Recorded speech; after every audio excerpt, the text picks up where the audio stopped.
The wind screamed through the marble halls of the Ward mansion, rattling the tall windows like an omen. Elena Ward, 7 months pregnant, stood barefoot on the cold floor, trembling beneath the glow of the chandelier.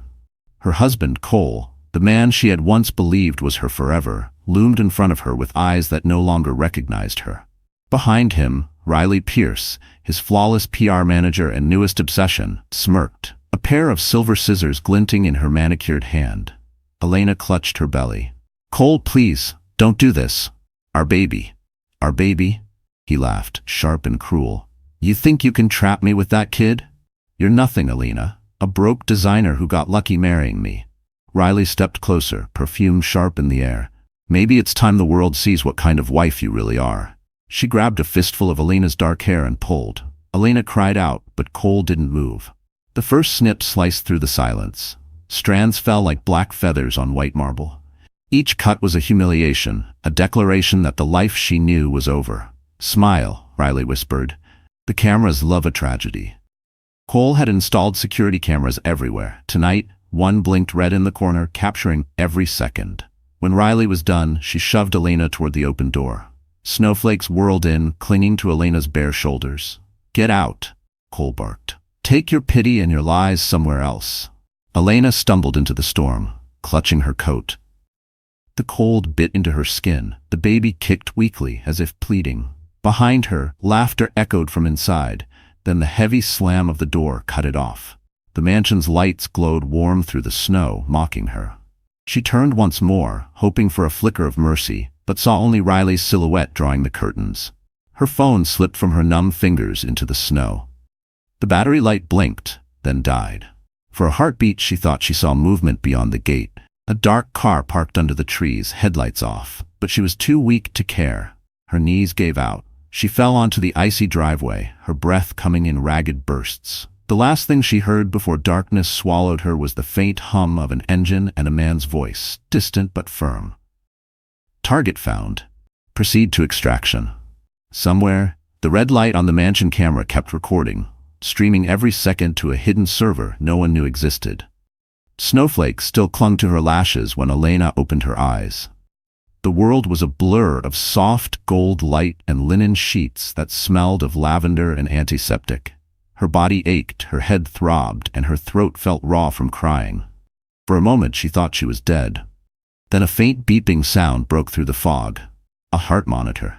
Somewhere close, a machine hissed with oxygen. She wasn't dead, but she wished she could be. She tried to sit up, but pain shot through her ribs. A nurse in a navy uniform appeared, calm and efficient. "You need to rest, Mrs. Ward," she said softly. "The baby is fine. You're safe now." Safe, the word made no sense. The last thing Elena remembered was the snow, the scissors, Riley's laughter echoing inside her skull. Her hand shot to her hair. The cropped strands brushed her fingertips, uneven and jagged. The humiliation came rushing back in a wave so sharp she nearly gagged. "Where am I?" she whispered. Before the nurse could answer, the door opened. A tall man in a black suit entered. His presence filled the room, steady, controlled, and unmistakably powerful. His gray hair was combed back neatly, his expression unreadable. "Good evening, Miss Ward," he said. Elena frowned. "Who are you? Where's my husband?" The man studied her for a moment. "Mr. Cole Ward has been informed that you're under medical care. That's all he needs to know for now." "That doesn't answer my question." He moved closer, placing a leather folder on the table. "My name is Martin Gray. I work for someone who has been watching over you for a long time." Her stomach twisted. "Watching me? Why?" "Because you're not just Mrs. Cole Ward," Martin said quietly. "You're Elena Moore, the only daughter of Victor Moore." The name hit her like a slap. Her heartbeat roared in her ears. "That's impossible. Victor Moore died in a plane crash 5 years ago." Martin's lips curved into the faintest smile. "That's what the world believes." He gestured to the window. "He'll explain everything himself when you're strong enough. For now, you're safe here. This property is secured. No one can reach you." Elena turned toward the window. Outside, she saw manicured gardens, stone statues dusted with snow, and a high iron gate that shimmered under floodlights. It wasn't a hospital, it was a fortress. "But why now?" she asked. "Why after all these years?" "Because," Martin said, "your father has finally found the people who destroyed his empire, and one of them just laid hands on his daughter. The room fell silent. For the first time since that night, Elena felt something stir beneath the layers of grief, an ember of fury. Martin handed her a small device, a silver flash drive. This was recovered from your husband's mansion. It's a backup of his home security system. Everything that happened that night is here. Elena's breath hitched. The cameras were recording? Yes, and they were transmitting to a private server, encrypted under your father's name. She stared at the flash drive, trembling. Every snip of the scissors, every cruel laugh, it was all there, proof. Martin met her gaze. When you're ready, Miss Ward, your father wants you to see something else. He calls it the first piece of justice. Outside, somewhere beyond the gates, a convoy of black cars approached through the falling snow, and inside the lead car, Victor Moore was finally coming home. The next morning smelled of rain and antiseptic. Elena sat by the window wrapped in a gray shawl, staring at the flash drive on the table like it was a live grenade. Her reflection in the glass, short hair, pale skin, hollow eyes, looked like a stranger's. Every time she blinked, she heard the scissors again, felt Riley's hand in her hair. The door clicked open. Martin entered, followed by two men in black coats. Between them walked a figure she'd only ever seen in photographs. Dad? The word escaped before she believed it. Victor Moore stopped in the doorway. His presence was thunder in human form. Tall, silver-haired, eyes the color of storm clouds. He crossed the room slowly, almost afraid she'd vanish if he moved too fast. Then he reached her, and his hand trembled as he touched her cheek. "Elena," he said, his voice rough. "You're alive." She broke then, sobs tearing out of her chest, years of loneliness collapsing all at once. He held her tight, whispering, "I'm sorry. I'm so sorry." When her breathing steadied, she pulled back. "How? Everyone thought you were gone." Victor's gaze hardened. "That crash wasn't an accident. Someone sabotaged the plane. I survived because one of my pilots switched flights last minute. We faked my death to flush out the people who tried to destroy me." Her mind spun. Who would do that? He looked toward the window, his jaw tight. Cole's father, for one. He was my partner once. After I died, he took over my projects, buried the evidence, and disappeared with most of my investors' money. Now his son has my daughter, and he dared to humiliate her on camera. Elena felt her stomach twist.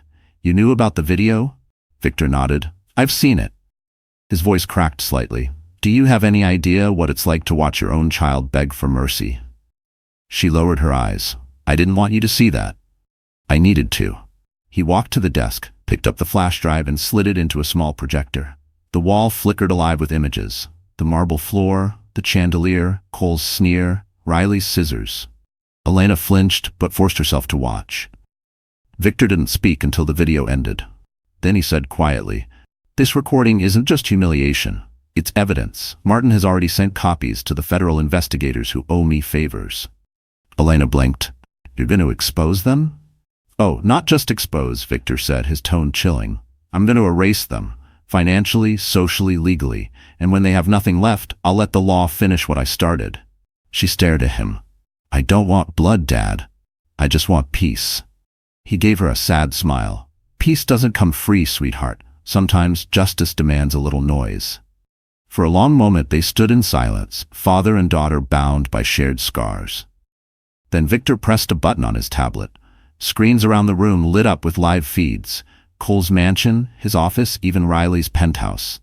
"They don't know it yet," he said, "but every move they make now belongs to us." Outside, thunder rolled across the city as the snow turned to rain. Elena looked at her father and felt something awaken inside her, a mixture of fear, fury, and power. "Then let's make them see," she whispered. And somewhere in Manhattan, Riley Pierce's phone started ringing, an unknown number flashing on the screen labeled simply, "Justice." The storm had passed, leaving the city soaked in gray. From the balcony of his hidden estate, Victor Moore stared at the skyline he once ruled. Every window of those glittering towers reminded him of the men who had stolen from him, the empire they'd gutted, and now the daughter they had humiliated. His fingers tightened around a glass of bourbon until it cracked. Martin stood behind him, cautious. "Sir, the footage has gone viral on a small underground channel. Someone leaked it." Victor didn't turn. "Who?" "We're tracing the IP, but it might have been from inside Cole's security team." Victor's voice dropped to a whisper, colder than ice. Let them leak. The world needs to see what kind of man Cole Ward is. He turned toward Martin, eyes sharp as razors. And I need every record of his transactions for the last 3 years. Offshore accounts, shell companies, tax filings. I don't care how illegal the access is. Get it? Yes, sir? Victor walked back inside, where Elena sat curled on the couch, watching the rain slide down the window. She looked smaller than he remembered, fragile, haunted. Yet there was something else beneath that pain. A quiet fire that hadn't existed before. He sat beside her. They hurt you because they thought you were powerless. Elena's voice was soft but steady. Maybe I was, he shook his head. No, you were merciful. That's different. She turned to him. What are you planning? Victor exhaled slowly. I'm going to give them the illusion of victory. Cole thinks he owns everything. His company, his mansion, his reputation. I'll let him build higher, then pull the ground out from beneath him. That sounds dangerous, he smiled faintly. Darling, revenge is always dangerous, but this time, it's precise.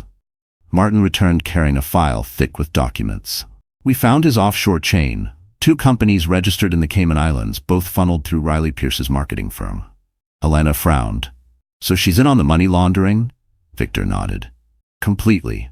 Every dollar she flaunts came from your trust fund. The words hit her like a slap. My trust fund?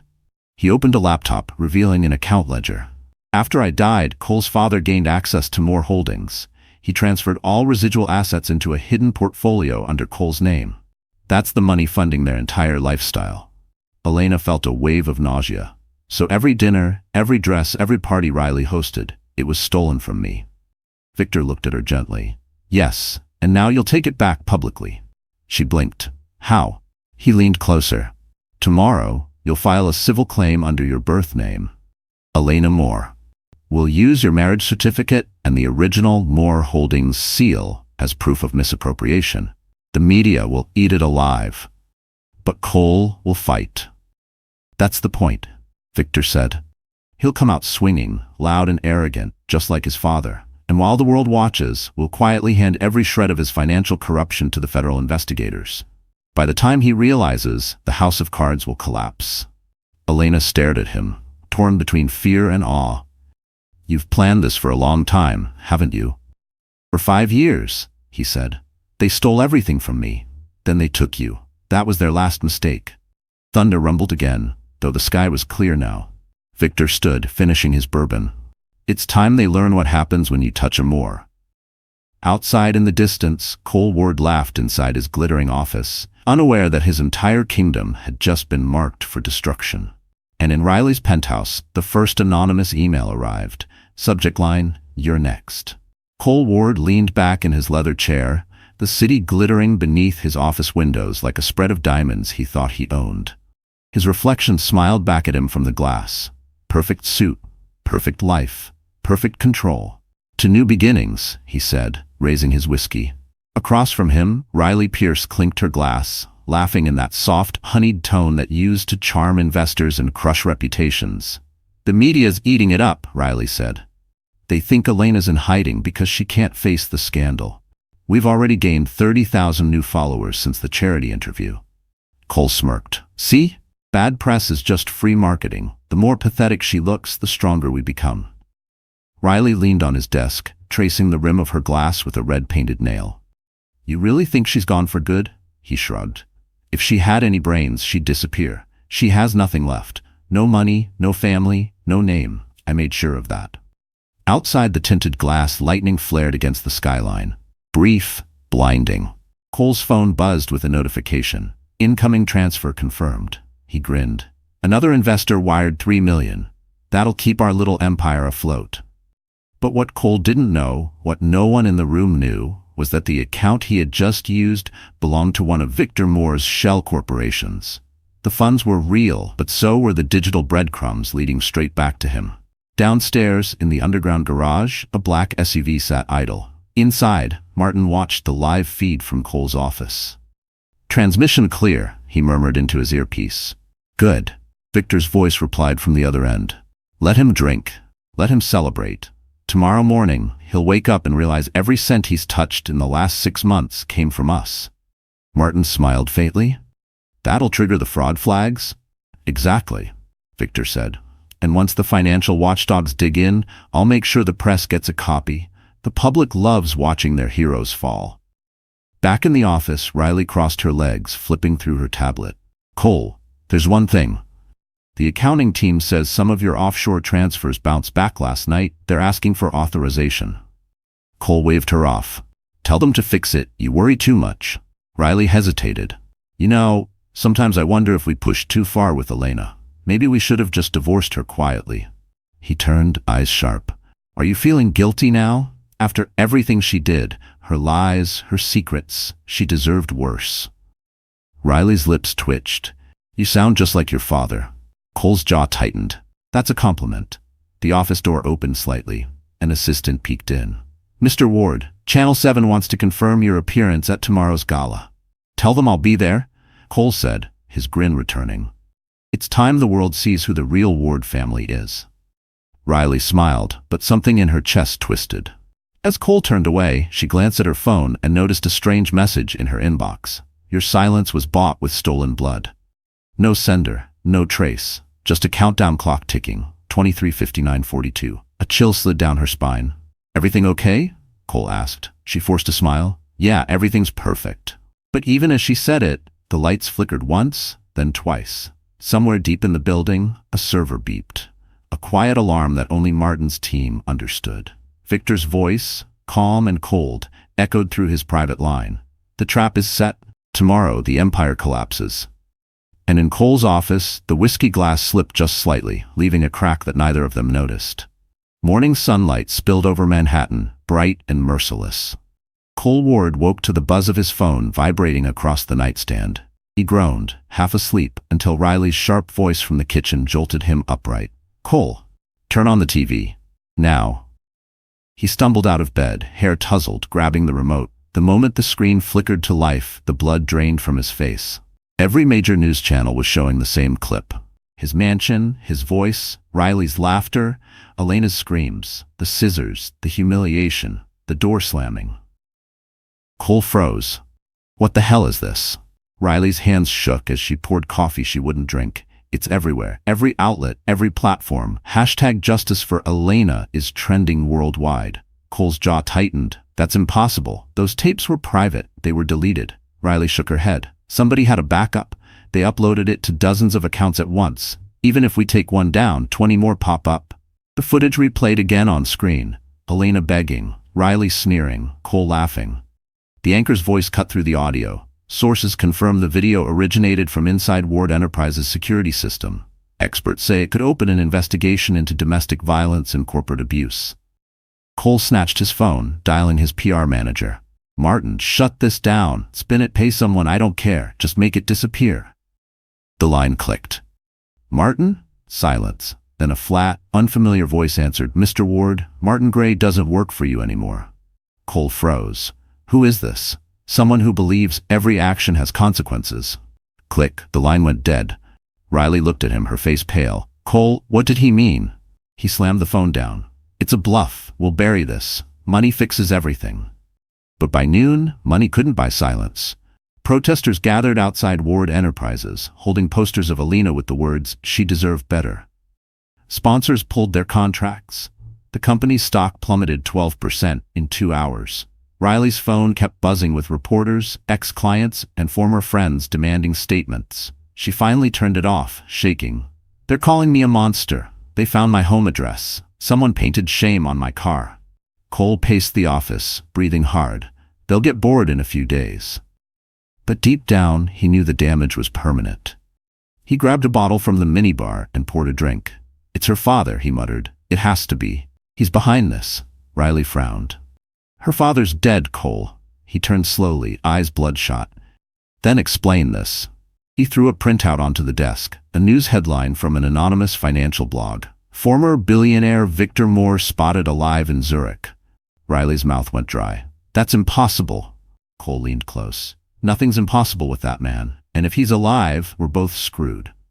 Before Riley could reply, the office door burst open. Their head of finance, pale and sweating, stammered, Sir, our accounts are frozen. The Federal Bureau just served us a notice. They're investigating us for money laundering. Riley gasped. Money laundering? From where? The man swallowed hard. They said, from the Cayman accounts under your firm's name, Miss Pierce. Cole turned to her, fury blazing. What did you do? I followed your instructions, she cried. Outside, a crowd was gathering beneath their building, chanting Elena's name. News helicopters circled overhead. The city that had once adored them now pointed its cameras like weapons. Cole grabbed his phone again, screaming into the void. You hear me, Elena? You won't win.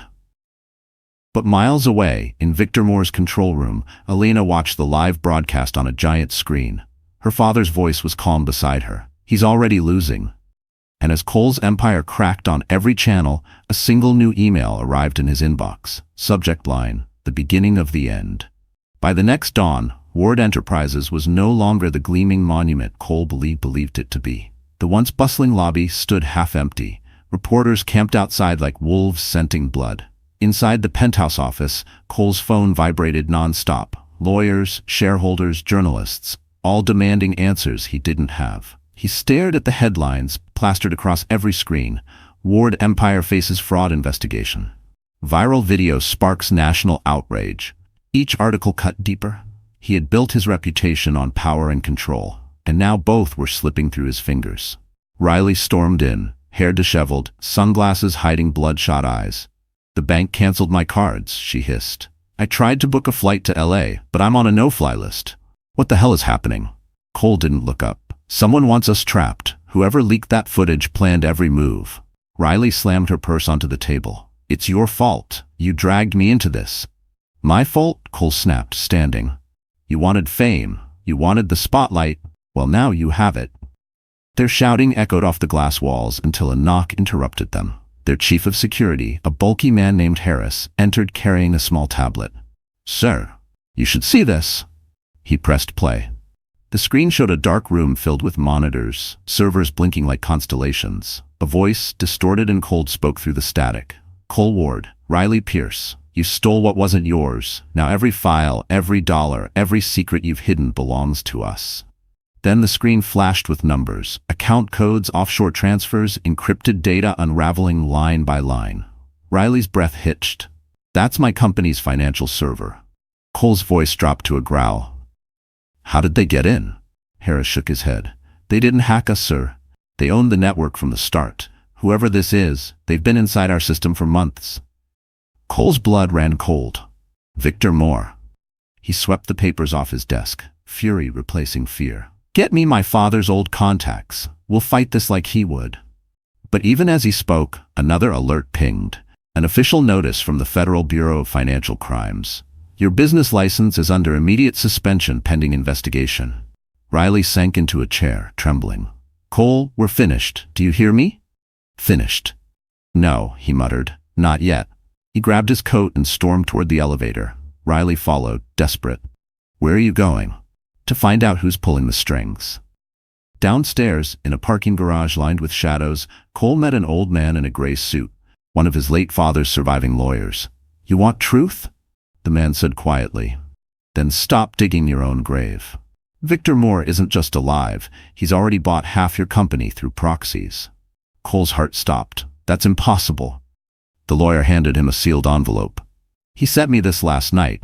Said you'd recognize the handwriting. Cole tore it open. Inside was a single photo. Elena in a hospital gown, hair cropped, smiling faintly beside Victor Moore. At the bottom, written in ink, for every strand you cut, I'll take one thread from your empire. Cole crumpled the photo, face flushing with rage. He wants war. Son, the lawyer said, stepping back. He already started it. Back at the mansion, Elena watched the security feed on a large screen. Cole's furious expression filled the frame. Her father stood behind her, silent, satisfied. He's starting to realize, Victor murmured. Elena whispered, What happens now? Victor's eyes glinted. Now we show him what it feels like to lose everything, in public. And far below their estate, in an anonymous office downtown, an FBI task force opened a new case file labeled Ward Financial Crimes, Primary Suspects, Cole Ward, Riley Pierce. The city hummed like a hornet's nest, electric with rumors and deadlines. By mid-morning, Ward Enterprises' trading floor was a war zone. Screens flashing red, traders shouting into phones that kept going dead. Cole paced like a caged animal, fury replacing the arrogance that had once defined him. He had hired the best crisis team money could buy, but nothing could buy back time, and nothing could stop the law when it had a lead. Outside, black SUVs screeched to a halt. Agents in plainclothes and suits moved with surgical precision. The federal task force had a warrant, and they weren't wasting a minute. A squad entered the penthouse belt first, flashes of badges catching the office chandeliers. Cole stood rigid, hands behind his back, as a young agent read off the warrant, charges of money laundering, fraud, and obstruction. He felt the ground shift under him, the empire he'd built thinning into paper and dust. Riley watched from the couch, pale as the cream linens.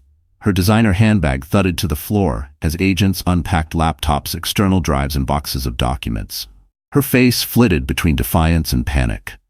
She had always believed herself untouchable. Untouchable until you mixed greed with someone who had nothing left to lose. "We're taking everything," the lead agent said, voice calm but unyielding. "Electronic devices, financial ledgers, and any evidence of offshore transactions." Cole tried to protest, to spin a story of innocent transfers and misinterpreted filings. The agents listened but didn't flinch. One of them, a woman with tired eyes and a voice that measured truth, asked him to step aside. "We'll sort it out in due course," she said. "Right now, please remain cooperative." Minutes turned into an hour. What had been private accounting folders and coded spreadsheets lay open under the harsh light. Trail maps of shell corporations, suspicious wire transfers, invoices with forged signatures. Riley's marketing invoices, once used as a shield for lavish payments, were flagged, time-stamped, and linked to accounts hidden behind layers of nominees. The agents moved with the calm certainty of those who had seen crimes traced in the dirt 100 times before. Then, like a hammer blow, a tech specialist called for attention. "We found encrypted logs," he said, fingers flying across a keyboard. He decrypted a file, and a ledger scrolled across his screen. Payments routed to a Cayman account, subsequently funneled through Riley's firm, then dispersed into a network of shell companies, companies registered under names of people who no longer existed. Cole's face drained. He had always understood money as control. He had never imagined he could be controlled by the flow of dollars he thought he commanded. Outside, news vans swarmed. Cameras followed the agents as they carried boxes into waiting vehicles. The city watched as the facade of success was dismantled in plain sight. Ward Raid became a trending tag. Clips of the raid looped endlessly, commentators speculating about prison sentences, restitution, and disgraced dynasties. Riley's phone rang off the hook. Journalists, former clients, investors demanding comment. She stared at the screen as if at an executioner's blade. For the first time, she felt the cold realization that fame bought with stolen money was a currency that never paid back. Cole was escorted to a waiting SUV in cuffs. He shouted for his name, for his father, for someone, anyone, to salvage what remained. His voice swallowed by the press corps' roar, he watched through the tinted window as his offices emptied, as boxes labeled with his life, contracts, trophies, framed photos, were loaded and driven away. Meanwhile, in a secure room miles away, Victor watched a live feed, expression unreadable. Elena stood beside him, fingers woven through his, watching the man who had hurt her for so long become a shrinking image on a screen. Victor's phone buzzed. A simple message displayed, Phase 1 complete. Elena exhaled, a long, small sound, not triumph, not joy, but the soft beginning of release.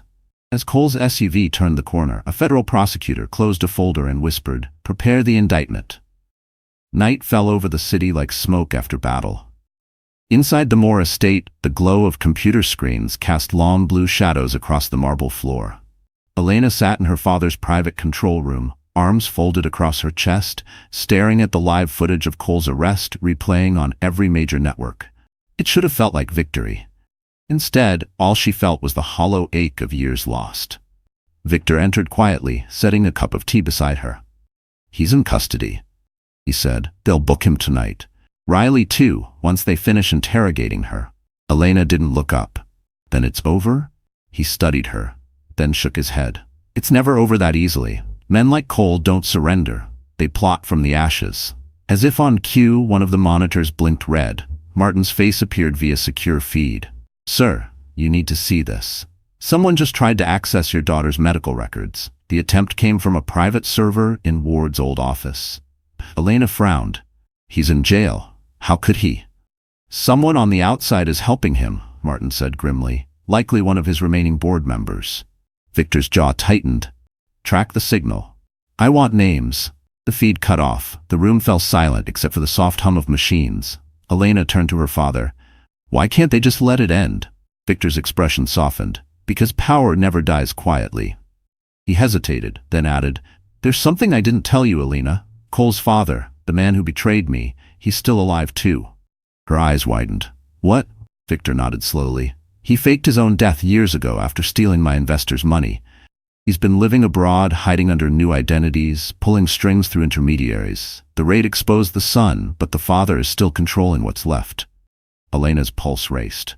So this isn't justice yet. It's only the beginning. Exactly, Victor said.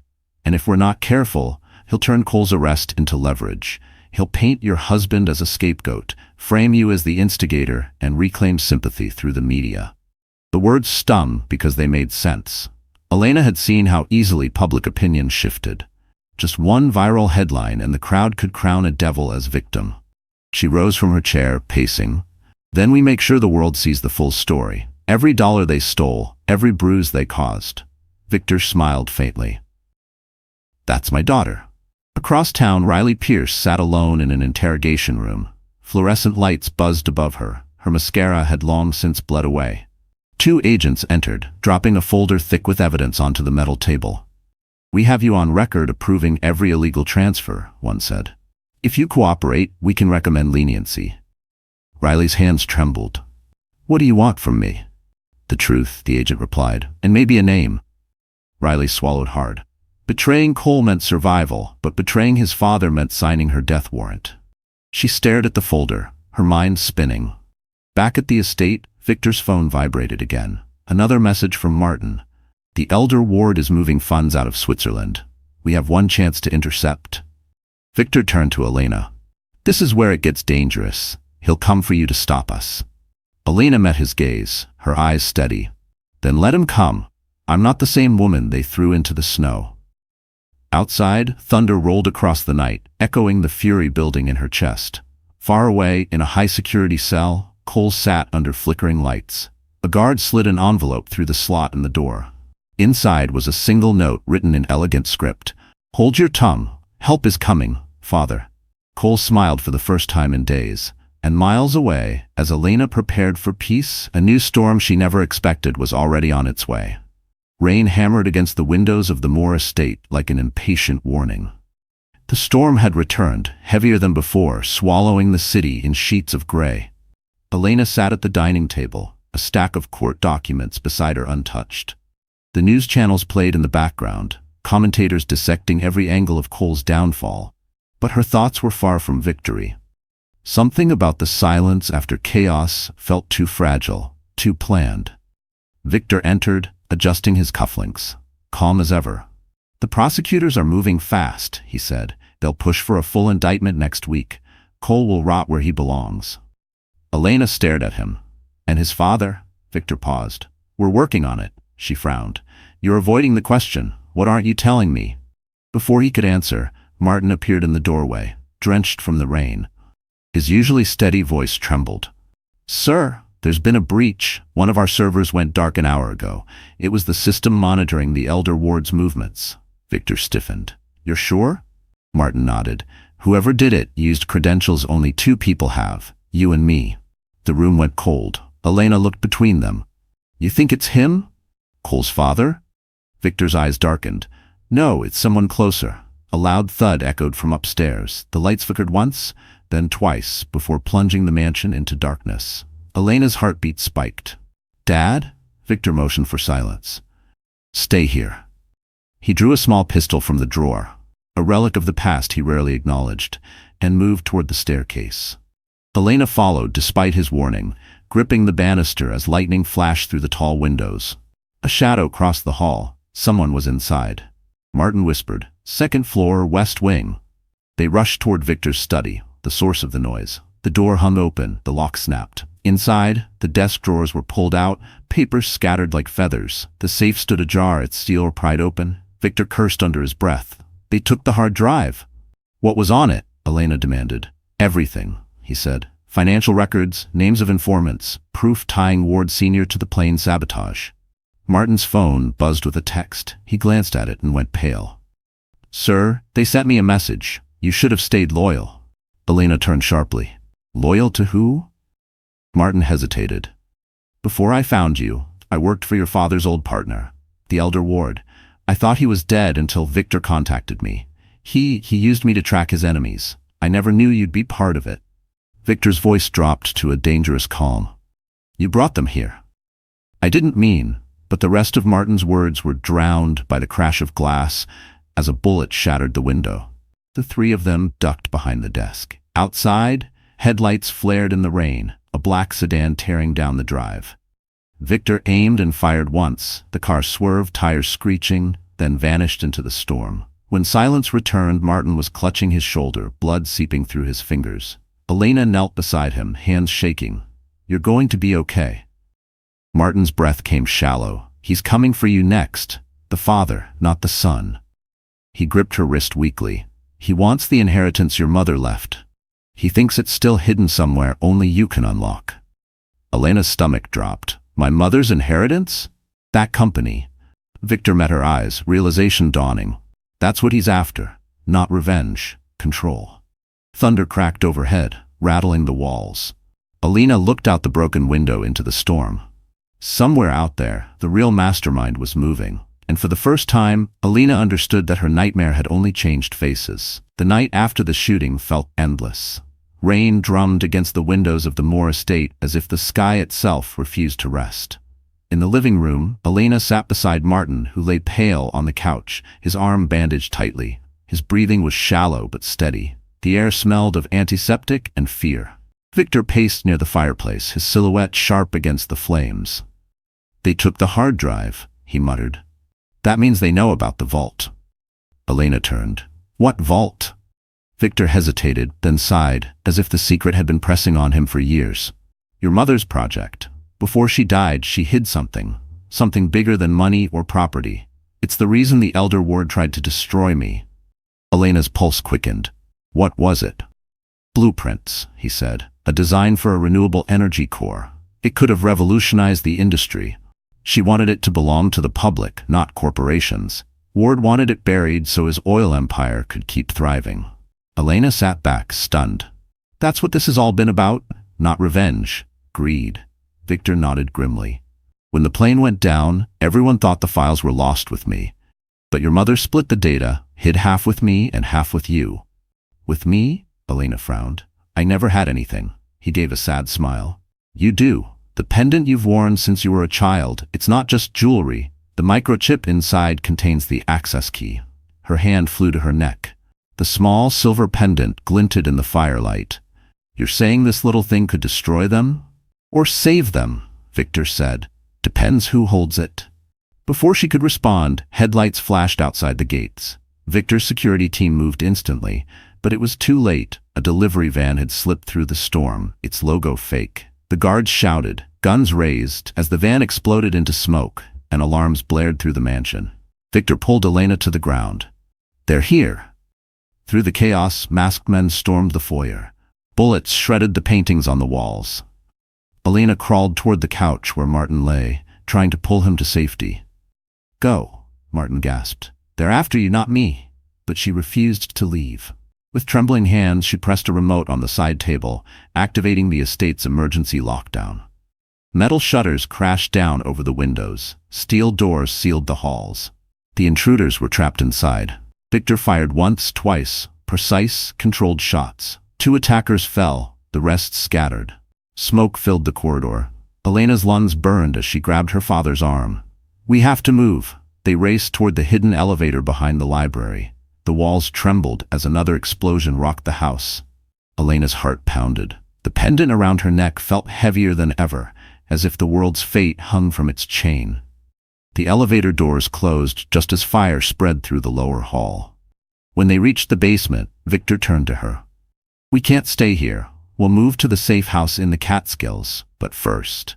He opened a steel cabinet, pulling out a black briefcase. Inside were files, encrypted drives, and photos, proof of everything Ward Sr. had done. Elena stared at the papers. This is enough to bury him.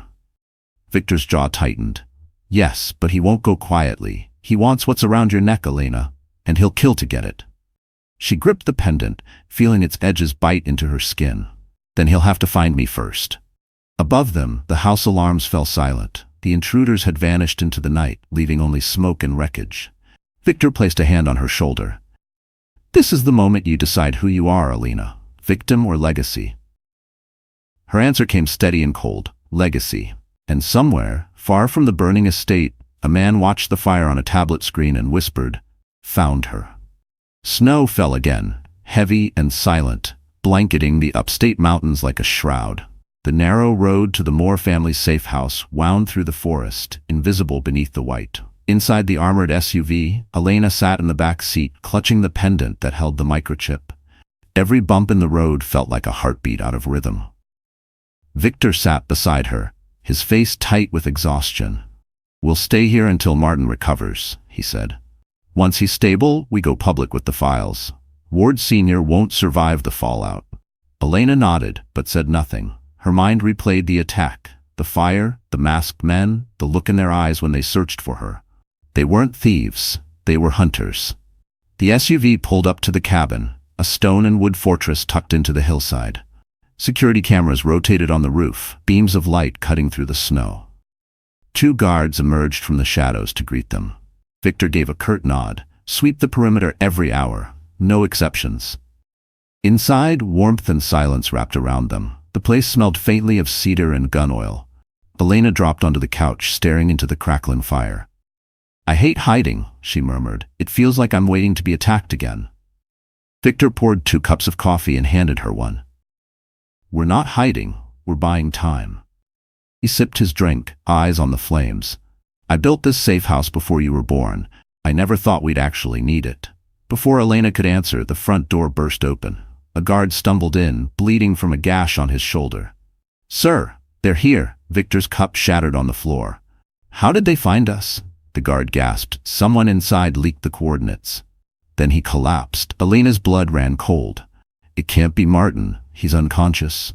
Victor's expression hardened. "Then it's one of the new men. Go to the panic room, now." She grabbed the pendant and sprinted down the hallway. The gunfire started seconds later, echoing through the cabin like thunder. She ducked behind a column, heart pounding, as bullets splintered wood above her. A masked intruder stepped into the hall, scanning the shadows. His voice crackled through a radio. "Target confirmed. The girl's here." She held her breath, fingers gripping the pendant like a weapon. A gunshot exploded from behind. The intruder fell before he could turn. Victor emerged from the smoke, reloading calmly. "Keep moving." They reached the panic room, a steel chamber hidden behind a false bookshelf.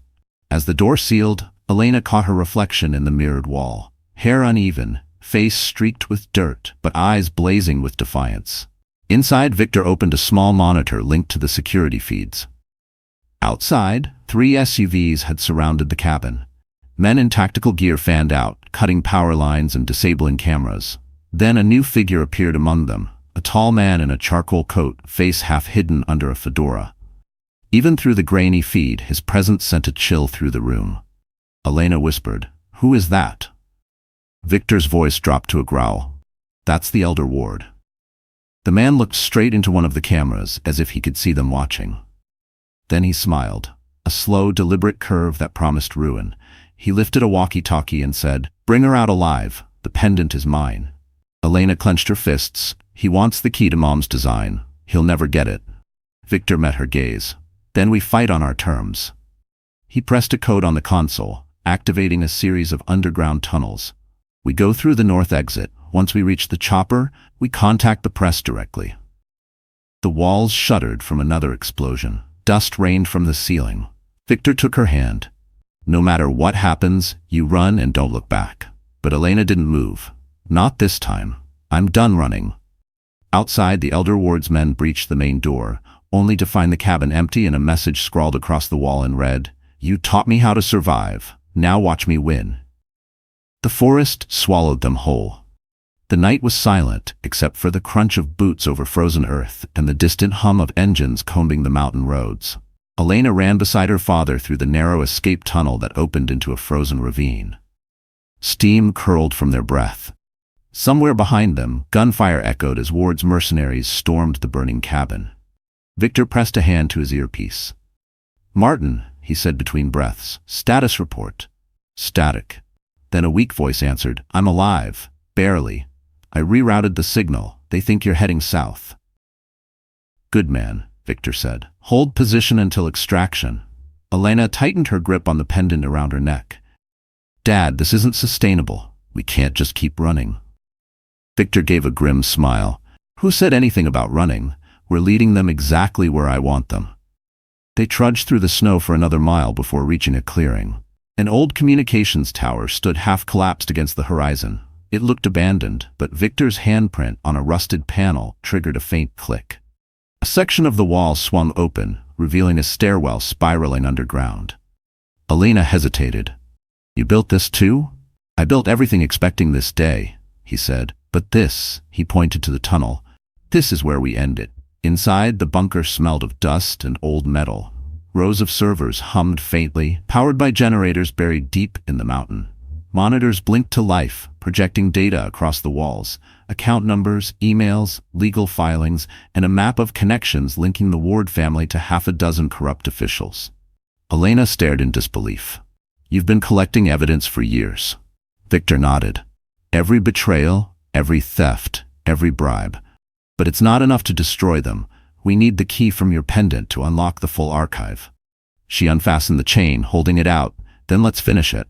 As Victor slid the pendant into a slot on the main console, the screen flickered.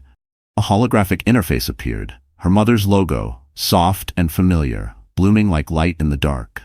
Elena gasped. "That's Mom's signature." "She built this encryption," Victor said quietly. "Only her bloodline could open it." But before they could activate the final upload, the security feed blinked red. A fleet of black SUVs had stopped at the edge of the forest. Dozens of armed men spilled out, advancing toward the tower. At their center was a tall silhouette in a charcoal coat. "The Elder Ward," Victor growled. "He found us faster than I thought." Elena's hands flew to the keyboard. "How long to transmit the data?" 10 minutes, Victor said. "We don't have 10 minutes. A voice crackled through a loudspeaker outside. Smooth, deep, and mocking. "Victor, always hiding behind your toys. Hand over the girl and the key, and maybe I'll let you keep breathing." Victor smirked. "You really should have stayed retired." He typed a command. A countdown appeared on the screen, 0959. The servers began whirring faster, sending encrypted packets across the global network. Outside, gunfire erupted. Bullets struck the tower's outer shell. Dust rained from the ceiling. Elena ducked behind a console as Victor returned fire through a narrow window. 2 minutes, she shouted. A bullet grazed Victor's arm, but he didn't flinch. "Keep uploading." At 037, the feed switched to global broadcasting channels. Every document, every piece of corruption tied to the wards began streaming live to the media. Victor turned, bleeding but triumphant. "It's done." The door exploded inward. The Elder Ward stepped through. Gray hair slicked back, gun in hand. "Not yet," he said. "You might have sent the data, but you won't live to see it burn me." Elena froze as he aimed. Victor moved first. "Run," he shouted, firing back. The last thing Elena saw before the smoke swallowed her father was his hand slamming the detonator beside the servers. And as the explosion tore through the mountain, a drone camera captured one image, Elena running into the blizzard, the world behind her consumed in fire. The blast ripped through the mountain like thunder splitting the sky. Fire bloomed out of the communications tower, hurling shards of metal into the snowstorm.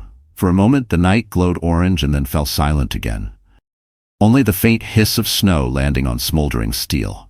Miles away, Elena stumbled down a slope, lungs burning, the roar of the explosion still ringing in her ears. She could taste ash, blood, and fear. Her coat was torn, her hair singed at the ends, but she was alive. Barely. "Dad!" she screamed into the storm. Her voice vanished into the wind. No answer. No movement. Only white stretching endlessly. She pressed a trembling hand to her abdomen, relieved to feel the baby still moving. "It's "It's okay," she whispered. "We're okay." But even as she said it, tears blurred her vision. The fire behind her marked the place her father had stood for the last time. Hours later, headlights cut through the darkness.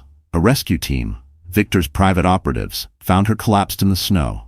They carried her to a waiting chopper, wrapping her in thick blankets. The world tilted and faded as she whispered, "My father?" He stayed behind.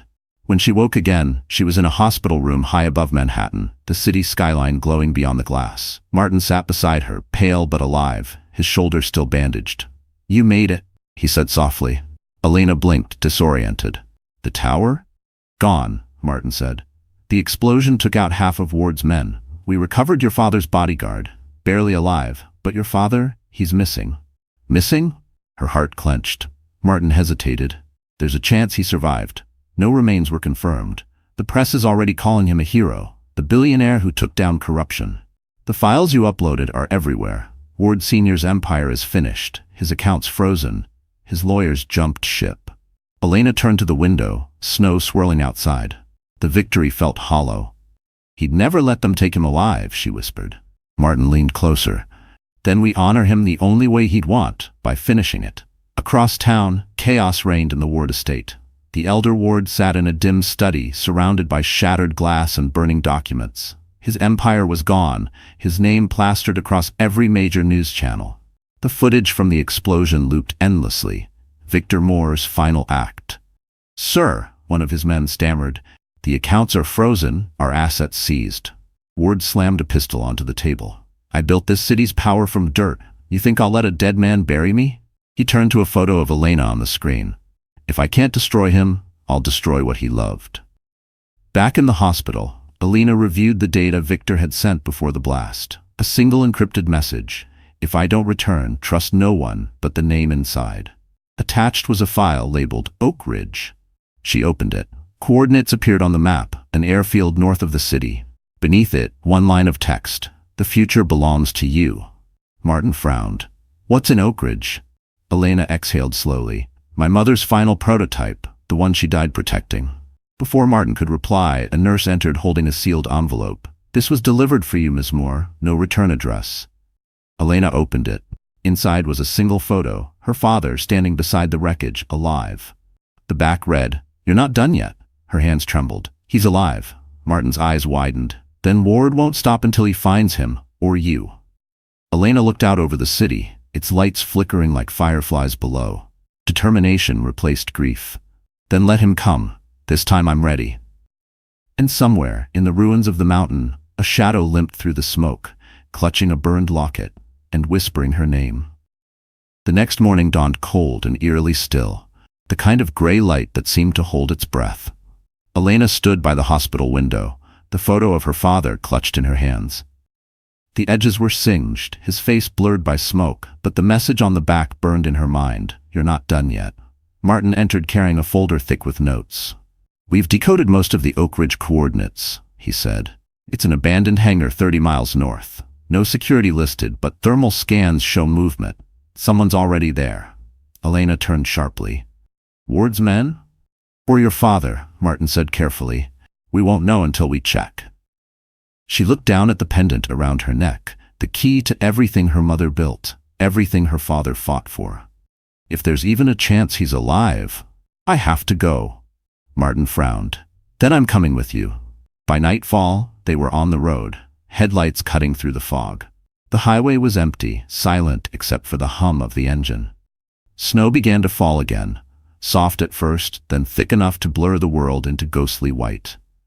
When they reached Oak Ridge, the airfield was half buried in snow. Rusted gates creaked in the wind, and a single hangar stood at the far end, its doors slightly ajar. Elena felt a chill crawl up her spine. "This is it." Martin parked the car and handed her a small pistol. "Just in case." Inside the hangar, the smell of fuel and dust hit them immediately. Old aircraft frames loomed in the dark like skeletal giants. In the center, a faint light glowed from an office door. Elena's heart hammered. "Dad?" She called softly. Silence. They stepped closer. The door creaked open on its own, revealing a single desk covered in papers, blueprints, and a flickering laptop. On the screen, a video paused mid-frame, her father sitting in a dim room, eyes heavy but alive. Elena's breath caught. "Play it." Martin pressed a key and the recording came to life. Victor's voice filled the hangar, low and urgent. "If you're watching this, it means I survived the blast, but not for long. Ward's men are hunting me. They want your mother's design, Elena. Don't let them have it. The pendant unlocks not power, but exposure. The proof of every government deal Ward funded to cover his crimes. If you release it, you'll end his bloodline forever." The screen flickered, and then the lights cut out. A voice echoed through the hangar, smooth, familiar, and dripping with venom. "Touching, isn't it? He always did love dramatics." Elena froze. From the shadows stepped the elder Ward, flanked by two armed men. His face was lined, eyes sharp, and his smile slow and cruel. "Where's my father?" she demanded. Ward chuckled. "Closer than you think." He gestured, and one of his men dropped a duffel bag onto the floor. Inside, Elena glimpsed her father's watch, burned, bloodied. She lunged forward, but Martin grabbed her arm. "It's bait." Ward tilted his head. "Smart man, pity he won't live long." He nodded to his guards. Gunfire erupted. Martin shoved Elena behind a crate, returning fire. Bullets sparked off steel beams. The pendant swung against her chest, catching the dim light. Ward's voice boomed through the chaos. "Give me the key, and maybe I'll spare what's left of him." Tears blurred Elena's vision, but rage steadied her aim. She fired once. The bullet shattered a gas canister. Flames burst across the floor, separating them. Ward stumbled back, snarling. "You can't hide forever, girl." Elena grabbed Martin's arm, dragging him toward the exit. "Come on." They dove through the hangar doors just as an explosion tore through the building, the blast lighting up the snowy field. Panting, Elena looked back at the inferno, clutching the pendant in her fist. "This isn't over," she whispered. And deep inside the flames, a shadow moved, unburned, unbroken, and watching her escape with a smile. The explosion at Oak Ridge could be seen for miles. Fire tore through the hangar, painting the snow in shades of orange and black. Elena and Martin crouched behind a frozen ditch, gasping for breath, smoke clinging to their coats. For a long moment, neither spoke. The only sound was the distant crackle of flames devouring metal. Martin winced, pressing a bleeding shoulder. "He's still alive," he rasped. "Ward doesn't die easy." Elena's fingers tightened around the pendant. "Then neither do I." She looked back at the inferno. "If my father's still out there, we find him before Ward does." They hiked through the forest for hours until the burning glow faded behind them. The snow fell thicker now, muffling their steps. Somewhere in the dark, a wolf howled. Martin slowed, exhaustion painting his face. "We need shelter," he said. Elena nodded, spotting an old ranger cabin through the trees. Inside, the place smelled of damp wood and dust. She found a kerosene lamp and lit it, shadows dancing across the walls. As she sank into an old chair, fatigue hit her like a wave. Martin bandaged his wound in silence, then met her eyes. "What if your father really didn't make it this time?" Elena shook her head. "He's too stubborn. The man faked his own death once. He could do it again." She reached for the laptop she'd salvaged from the car. The screen flickered, and a single unread message appeared. No sender, no subject. She hesitated, then opened it. A live feed popped up. The video was grainy but unmistakable. Victor Moore, sitting in a dim room, his face bruised but alive. "Dad?" she whispered. Victor's voice filled the cabin. "Elena, if you're seeing this, they took me. I'm being held in an underground facility under the city. Ward's last stronghold. He wants the pendant. Don't give it to him." Martin's jaw tightened. "It's a trap." "I know," Elena said softly, "but it's also the only lead we have." Before she could close the laptop, another message appeared across the screen in red text. "Come alone." Midnight. The feed cut out. Martin stood. "If you go, you'll die." Elena met his gaze. "If I don't, my father will." They argued until the clock struck 11. In the end, Martin realized nothing would stop her. He handed her a tracker disguised as a bracelet. "At least let me find you if things go bad." Snow fell harder as Elena drove alone into the sleeping city. Every streetlight flickered like a pulse. She followed the coordinates Victor had mentioned, an abandoned subway station beneath the financial district. She descended the cracked stairs, her footsteps echoing. The tunnels were dark, lined with rusted tracks and forgotten graffiti. Then she saw it. A metal door half hidden behind concrete pillars. She pushed it open. Inside, the air smelled of oil and decay. A single hanging bulb illuminated a long corridor leading to a steel chamber. Her heart pounded. Welcome back, Elena, a voice said. She spun around. Ward Sr. stood there, flanked by guards.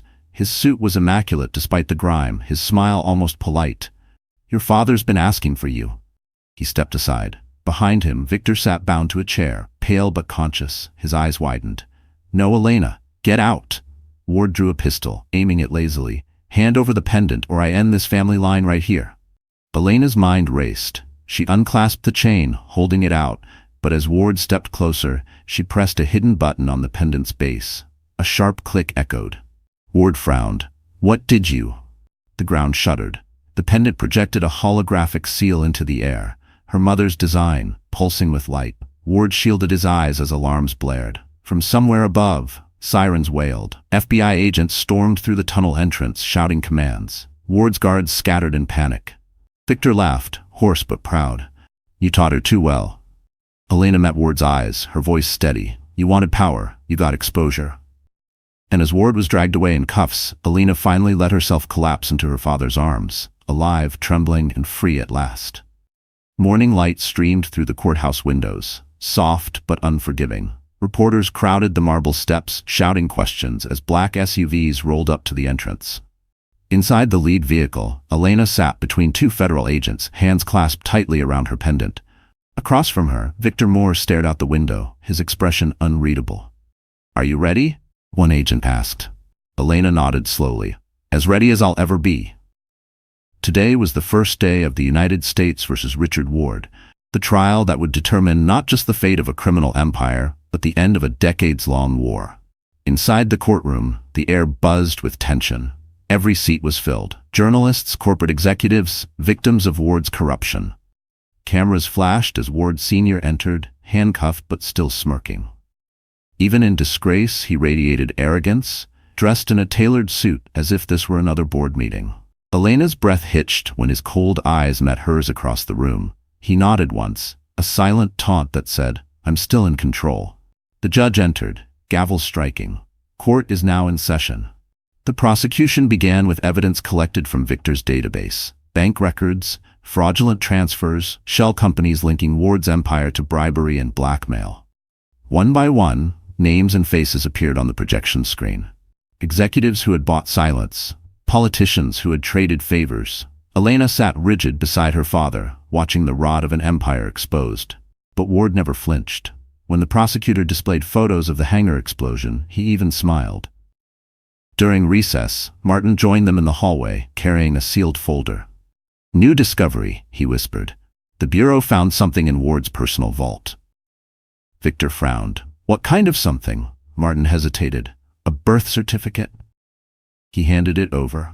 Elena unfolded the paper, her hands trembled. There, beneath a smudge of ink, was her mother's name, and next to it, another name written in a different hand. Father, Richard Ward. For a moment, the world tilted.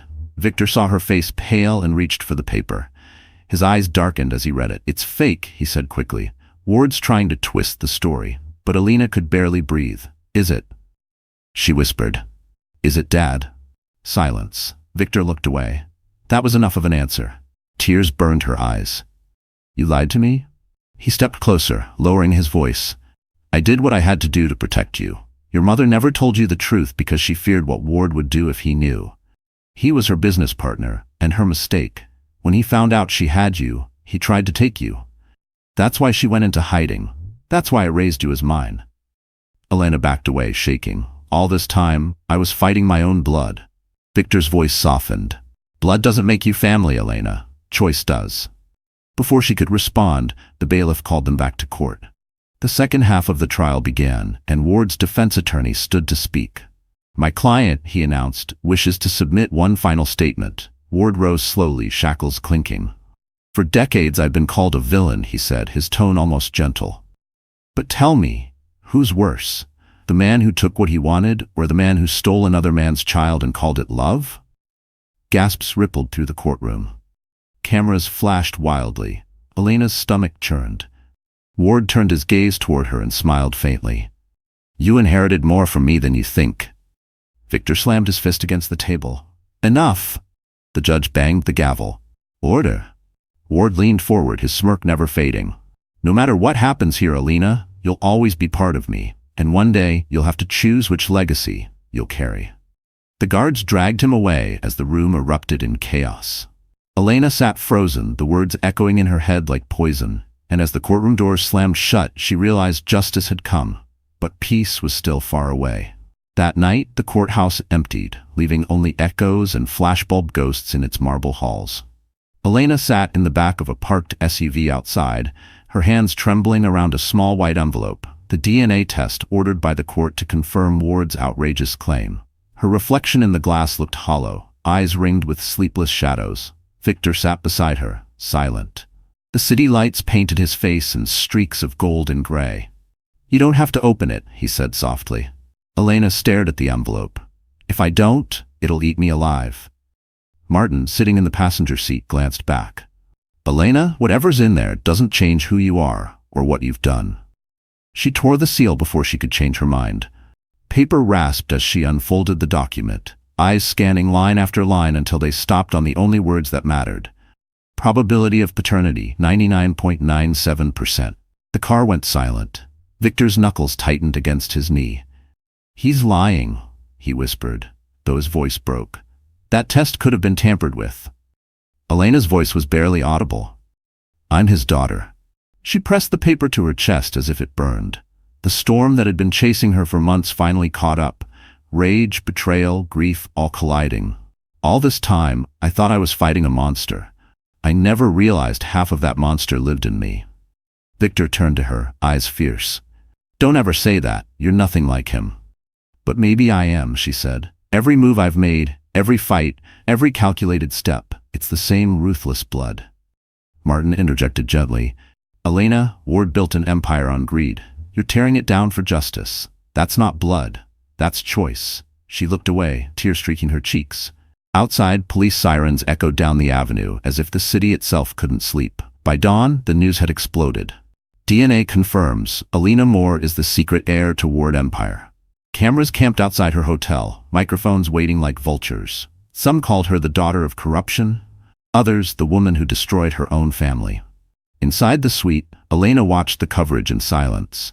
Victor had locked himself in another room, ashamed, unable to face her. She finally turned off the TV. "I can't let this define me," she whispered. Martin looked at her. "Then what will?" She met his gaze. "The truth. The whole truth." Later that day, she walked into the federal building unannounced, the pendant still around her neck. Agents glanced up as she approached the main desk. "I want to make a statement," she said, under oath. They led her into a conference room where federal prosecutors waited. Elena placed the pendant on the table. "This holds every file my father, both of them, hid from the world. The energy design, the bribes, the names, everything." The lead prosecutor frowned. "You're aware this will implicate Victor Moore as well? He operated outside the law to gather this." Elena's heart clenched. "Then I'll face it with him. But this time, we tell everything. No secrets left." For hours she gave testimony, clear, unwavering. When it was done, the prosecutor nodded slowly. "You understand this will make you the most powerful whistleblower in corporate history?" Elena exhaled. "I don't want power. I want peace." As she left the building, flashes erupted from the crowd waiting outside. Reporters screamed questions, but she didn't answer. The pendant glimmered under the winter sun, no longer a weapon, but a symbol of truth. Across town, in a federal holding cell, Richard Ward watched her on a small TV screen. His smile was faint, almost proud. "My blood," he murmured, "and yet she'll be my undoing."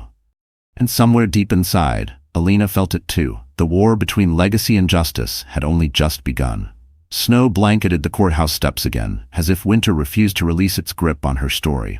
It had been 3 weeks since Elena Moore, once Elena Ward, became the nation's obsession. News anchors dissected her every breath, talk shows debated her motives, and online pundits called her everything from a hero to a traitor. Inside her hotel suite, she watched the noise play out on television. Daughter of corruption, the whistleblower heiress. Can she be trusted? Her face filled every screen, her voice looped out of context. Victor sat near the window, recovering slowly. His arm was still in a sling from the escape. But the wounds that hurt most weren't visible. "They've turned you into a headline," he said softly. "They don't care about the truth, only the spectacle." Elena muted the TV. Then I'll give them something real to talk about. She opened her laptop, typing furiously. Her plan was simple but irreversible: a live broadcast, directly from her own channel, releasing the final encrypted files from the pendant. Every secret, every cover-up, every political deal both wards had ever touched. No networks, no intermediaries. Just her and the truth. Martin entered with 2 cups of coffee, his expression tense. You realize this could make enemies of half the country's elite? Elena looked up, eyes calm. Then they'll finally know how it feels to live in fear. By nightfall, the broadcast began. Cameras focused on her face. No makeup, no teleprompter, no PR team. Just Elena against the world. My name, she began, has been tied to lies, blood, and legacy. I was born into corruption but raised by truth. Tonight, I'm giving you everything. The documents, the recordings, the evidence my family fought and died for. She uploaded the files in real time. Screens across the world flickered as classified information spread like wildfire. Senators bribed by oil executives, judges bought by Ward's companies, secret projects buried under decades of silence. Social media erupted. Hashtags exploded. Elena was right. The Ward files, justice unlocked. But not everyone cheered. Within hours, protesters flooded the streets, some praising her, others calling for her arrest. The FBI offered her protection, fearing retaliation from those exposed. Yet Elena refused to hide again. If the truth needs a face, she told Martin, let it be mine. Victor watched from the window, pride and worry warring in his eyes. You're stronger than both of us ever were, he said quietly. The next morning, the world had changed. Major corporations collapsed overnight. Politicians resigned. Victims of Ward's corruption filed lawsuits using her files as evidence. News anchors who once mocked her now called her the woman who cracked the system. Still, not everyone forgave. Outside her hotel, protesters shouted accusations: traitor, liar, opportunist, while others held candles and signs that read, "Thank you, Elena." Inside, she sat beside her father, exhaustion weighing on her shoulders. Do you think Mom would be proud? She asked softly. Victor smiled faintly. Your mother believed truth was the only inheritance worth leaving. You honored that. Martin entered, holding a newspaper. The headline read, Ward sentenced, life without parole. He placed it on the table. It's over. Elena exhaled, a quiet sound of release that felt like the first real breath in years. No, she said after a moment. It's beginning. She rose and walked to the window. The city below was scarred but alive, rebuilding under falling snow. For the first time she felt free, not from danger, but from lies. Martin asked gently, What will you do now? Elena smiled. Start something my mother never finished, a foundation for truth, for victims, for anyone who's ever been silenced. Victor reached out, squeezing her hand. Then maybe this time, our name will mean something good. Outside, the crowd's shouting softened, replaced by the sound of snow landing softly on glass. And as the sun broke through the storm, Elena Moore stepped forward, not as a victim or an heiress, but as the woman who turned ruin into redemption. A full year had passed since the night the truth burned across the world. The snow had melted, returned, and melted again. Like the city itself, couldn't decide whether to forgive or remember. But New York was alive, humming with cautious hope. Billboards that once showed her face under headlines of scandal now displayed something else. The Moore Foundation, building futures not empires. Inside the grand ballroom of the Liberty Hotel, the air buzzed with anticipation. Cameras flashed. Donors, journalists, and survivors of corporate injustice filled the hall. The night's event wasn't just another gala. It was the official launch of the foundation Elena had built from the ashes of her family's sins. Behind the stage curtain, Elena adjusted her simple black dress and looked into the mirror. Gone was the frightened woman who had once hidden behind someone else's name. The reflection that stared back at her was steady, calm, and strong. A faint scar on her wrist, the last reminder of the explosion, gleamed under the light. Martin stepped beside her, holding a folder. Ready for your speech? She smiled faintly. I've been ready my whole life. I just didn't know it. He hesitated, his voice softer now. You know, you could have chosen anonymity, started over somewhere quiet. Elena shook her head. If I disappeared, then all of this, everything my mother, my father, and I fought for, would have meant nothing. She looked toward the audience beyond the curtain. The truth only matters if someone stays to protect it. The host's voice echoed through the hall. Ladies and gentlemen, please welcome Miss Elena Ward. Applause erupted. She stepped onto the stage, lights blinding, the sound like ocean waves crashing around her. For a moment, she froze, not from fear but from awe. This was the same world that had once thrown stones, and now it listened. "Good evening," she began, her voice steady but warm. "A year ago, my name became synonymous with scandal, betrayal, and truth. I stood in front of the world and exposed the corruption that nearly destroyed my family. Many called me brave. Others called me a traitor. But the truth is, I was simply tired of living in silence." She paused as murmurs rippled through the room. Tonight isn't about revenge or redemption. It's about rebuilding. The more foundation exists to fund transparency, protect whistleblowers, and give power back to people who've been silenced. Her eyes drifted to the front row where Victor sat in a wheelchair, recovering but smiling proudly. Their relationship had taken time to heal, but forgiveness had replaced anger. He mouthed, "You did it." Elena's gaze softened. "For years, I carried two legacies, one built on greed, the other on truth. I used to think I had to choose between them, but I've learned that legacy isn't what you inherit, it's what you build." The audience rose in applause. Flashbulbs flared like bursts of lightning.